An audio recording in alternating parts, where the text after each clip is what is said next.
Welcome back to our channel play like Pranav. చాలా రోజులు అయిపోయిందండి మన ఛానల్లో ఫుల్ లెంత్ వ్లాగులు అప్లోడ్ చేసి. ఈ వీడియో నేను వినాయక చవితి టైంలో తీశాను. ఇప్పుడు దగ్గర దగ్గర దసరా కూడా అయిపోయింది, కానీ నాకు ఎడిట్ చేసి వాయిస్ ఓవర్ ఇచ్చి వీడియో అప్లోడ్ చేయడానికి మాత్రం చాలా టైం పట్టేసింది. మెయిన్ రీజన్ ఏంటంటే కొంచెం హెల్త్ ఇష్యూస్ వచ్చినాయి ఇంట్లో. దానివల్ల నేను ఫుల్ లెంత్ వ్లాగ్స్ మీద అయితే కాన్సన్ట్రేట్ చేయలేకపోయాను. తర్వాత ఇంకేమనుకున్నానంటే ఈ వీడియో వదిలేసి నెక్స్ట్ వీడియోలు కంటిన్యూ అవుదాం అనుకున్నాను. కానీ నాకు ఈ వీడియో ఖచ్చితంగా నా ఛానల్లో పోస్ట్ చేయాలి. ఇంత మంచి వీడియో మన సబ్స్క్రైబర్స్ చూడాలి. చూడని వాళ్ళు ఎవరన్నా మిస్ అయిన వాళ్ళు ఉంటే విజయవాడలో ఇంత ఘనంగా పెట్టారా, ఇంత గొప్పగా పెట్టారా అని చెప్పి ఖచ్చితంగా చూడాలి అని చెప్పి అయితే నేను ఈ వీడియో పోస్ట్ చేస్తున్నాను. ఈ వీడియో ఏంటంటే విజయవాడలో అనంత పద్మనాభ స్వామి టెంపుల్ థీమ్తో ఒక వినాయకుడి మండపం పెట్టారు. దానికి సంబంధించిన వ్లాగ్ అనమాట. స్టార్టింగ్ వెంకటేశ్వర స్వామి చాలా అద్భుతంగా ఉన్నాడండి. Left side sand art conduct చేశారనమాట. ఇక్కడ ఈ శాండ్ ఆర్ట్ గురించి అయితే నేను అసలు చెప్పడానికి మాటలు లేవు, రెండు కళ్ళు సరిపోవన్నమాట.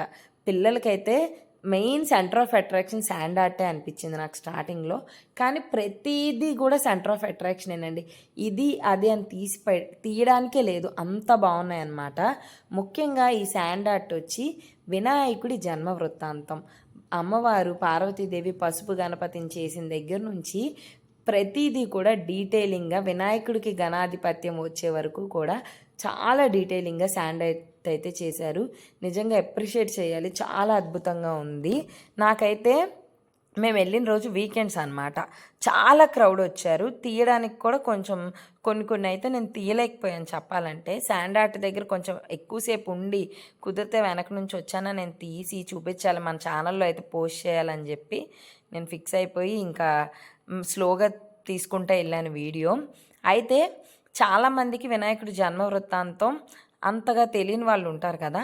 తెలియని వాళ్ళకి కూడా కింద బోర్డ్స్ రూపంలో క్లియర్గా మ్యాటర్ రాసి అయితే ఉందండి. కానీ 100% శాండ్ ఆర్ట్ చూస్తే మాత్రం అర్థమవుతుంది.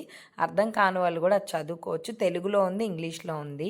కొన్ని అయితే ఎంత డీటెయిలింగ్గా ఇచ్చారంటే ఇక్కడ శివుడు బాలుడి తల నరికేస్తున్నప్పుడు ఆ రక్తం అయితే మీకు వీడియోలో ఎలా కనిపిస్తుందో నాకైతే అర్థం కావట్లేదు, కానీ లైవ్లో అయితే మాత్రం నిజంగా చాలా బాగుందండి. నాకు ఇదొకటి చాలా హైలైట్ అనిపించింది. ఇంకొకటి ఏంటంటే పార్వతీదేవి బాలుడిని ఒళ్ళో పడుకోబెట్టుకొని ఏడుస్తుంటే ఆ కన్నీటి చుక్కలు కూడా ఎంత డీటెయిలింగ్గా ఇచ్చారా అని అనిపించింది.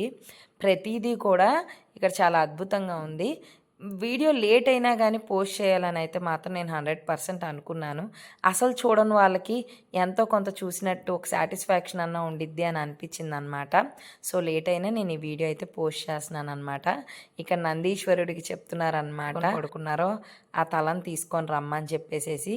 అక్కడ ఏనుగు చెట్టు కింద పడుకున్నది బ్రహ్మ, విష్ణు, మహేశ్వరులు, పార్వతీదేవి. అసలు ఒకటి కాదండి, ఎంత బాగుందంటే అంత బాగుంది.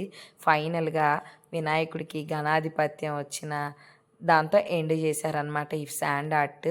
బ్రహ్మ, విష్ణు, మహేశ్వరుల వరంతో మొదటి పూజలు స్వీకరిస్తున్న ఆది గణపతి. చూసారా?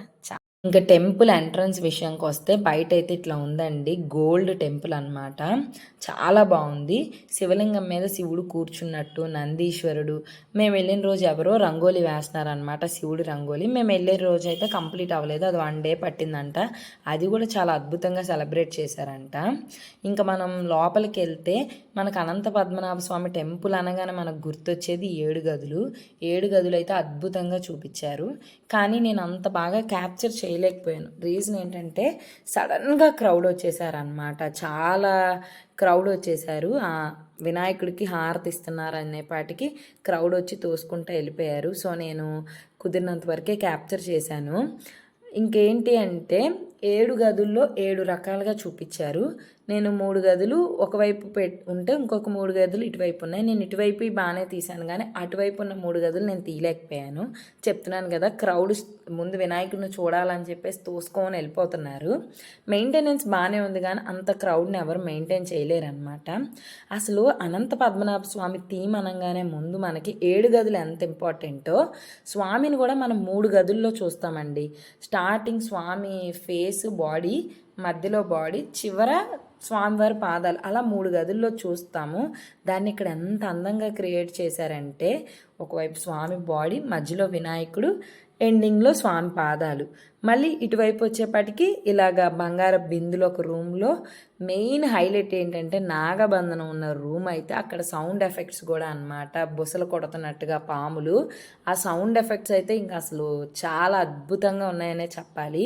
ప్రతిదీ కూడా అసలు ఆ మెయింటెనెన్స్ కానీ ఆ లుక్ కానీ ఓవరాల్ లుక్ కానీ అసలు చాలా అద్భుతంగా ఉంది. మిస్ అయిన వాళ్ళందరికీ వీడియో నిజంగా చాలా బాగా నచ్చుద్ది అని అనుకుంటున్నాను. నిజంగా మీకు నచ్చితే కనుక నాకు కమెంట్ సెక్షన్లో అయితే కమెంట్ చేయండి. బయట నారదులు వారు ఉన్నారనమాట. ఇంకా అటు నుంచి మనం ఎగ్జిట్లోకి వచ్చేస్తే శివుడు తాండవం చేస్తున్నట్టుగా ఉంది. ఇది మొత్తం ఓవరాల్ లుక్ అనమాట. ఒకవైపు శాండ్ ఆర్ట్, బ్యాక్ సైడ్ ఏమో వినాయకుడు, ఫ్రంట్ ఇదనమాట. పైన గరుక్మంతులు అవన్నీ కూడా క్లియర్గా ఉన్నాయి. మేము వెళ్ళిన రోజు రంగోలి వేస్తున్నారని చెప్పాను కదా, అది 2 days తర్వాత లక్ష దీపోత్సవం లాగా ఏదో ఉత్సవం చేశారంట. మేము ఆ రోజు కూడా వెళ్దాం అనుకుంటే దగ్గర దగ్గర 1,00,000 మంది పైనే జనం వచ్చారంట. ఒకవైపు ఏమో కృష్ణుడు. ప్రస్తుతానికైతే నాకు కుదిరినంత వరకు నేను ఈ వ్లాగ్లో బాగానే చూపించాను అని అనుకుంటున్నాను. మీకు ఎలా అనిపించిందో నాకు కమెంట్ సెక్షన్లో అయితే కమెంట్ చేయండి. నెక్స్ట్ ఏంటంటే ఇక్కడ నుంచి మేము 72 అడుగుల డూండి గణపతి దగ్గరికి వెళ్ళాము. అది నేను మీకు నెక్స్ట్ వీడియోలో చూపిస్తాను. నా వీడియో కనుక నచ్చితే తప్పకుండా లైక్ చేసి కమెంట్ చేయండి.